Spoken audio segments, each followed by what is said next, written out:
જય શ્રી કૃષ્ણ. રિદ્ધિસ કિચનમાં તમારું સ્વાગત છે.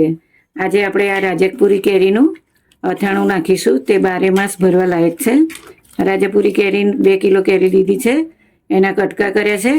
એના તપેલાના કટકા નાખી 2 ચમચી હળદર, 2 ચમચી મીઠું નાખી અને એને આથી દીધી છે.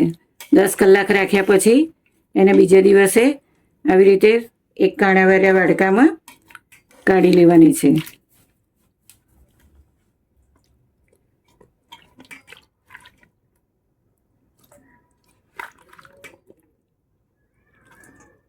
પાણી ના આવે તે રીતે આ કેરીને નિતારી લેવાની છે.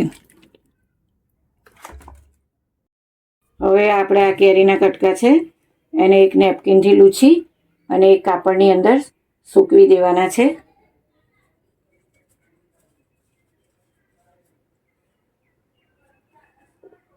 એના આ રીતે છૂટા છૂટા બધા સૂકવી દેવાના છે અને 4-5 કલાક પંખા વગર જ સૂકવવાના છે.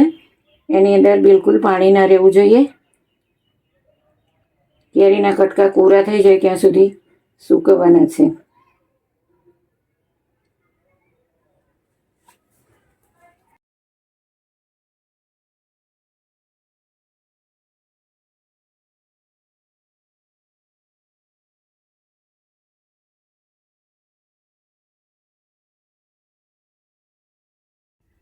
હવે આપણે આ ચીરિયા સુકાઈ ગયા છે એટલે આપણે એનું અથાણું બનાવી દઈશું. આ 2 કિલો અથાણાની કેરીના ટુકડા છે. એમાં 1.5 કિલો ગોળ જોઈએ, 400 ગ્રામ અથાણાનો ગળે અથાણાનો મસાલો છે. એમાં કાશ્મીરી મરચું, હિંગ, હળદર, રાઈના કુરિયા, ધાણાના કુરિયા, આમાં 500 ગ્રામ તેલ છે. હવે આપણે આ તપેલામાં આ કેરીના કટકા નાખીશું.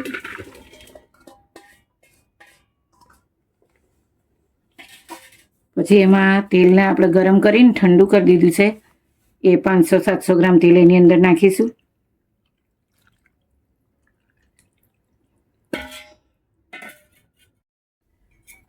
ફરી આપણે ચીરિયાને ચમચાથી આમ મિક્સ કરી દઈશું. પછી એની અંદર આપણે મસાલો છે અથાણાનો એ નાખીશું.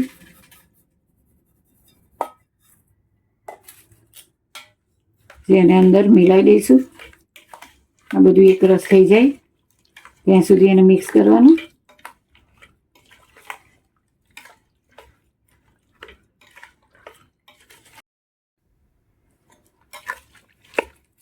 તેલ, મસાલો અને ચીરિયા બધા મિક્સ થઈ ગયા છે.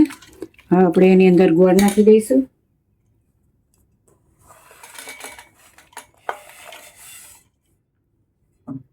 અને આપણે સારી રીતે મિક્સ કરી લઈશું.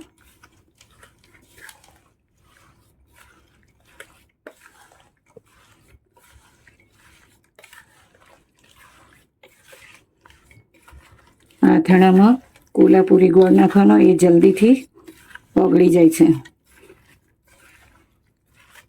આ ખાટું મીઠું અથાણું છે.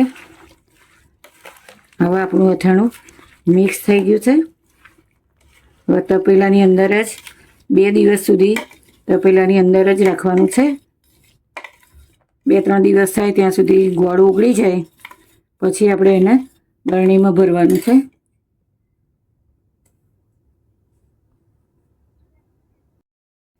આપણું અથાણું હવે તૈયાર થઈ ગયું છે.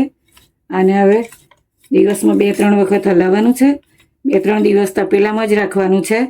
પછી આપણે કાચની બરણીમાં કે ચીનાઈ માટીની બરણીમાં ભરી દેવાનું છે. આ અથાણું આપણે ગોળ કેરીનું મીઠું તૈયાર થઈ ગયું છે.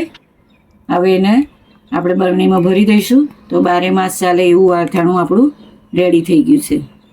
તમને ગમે તો સબસ્ક્રાઈબ કરજો, લાઈક કરજો.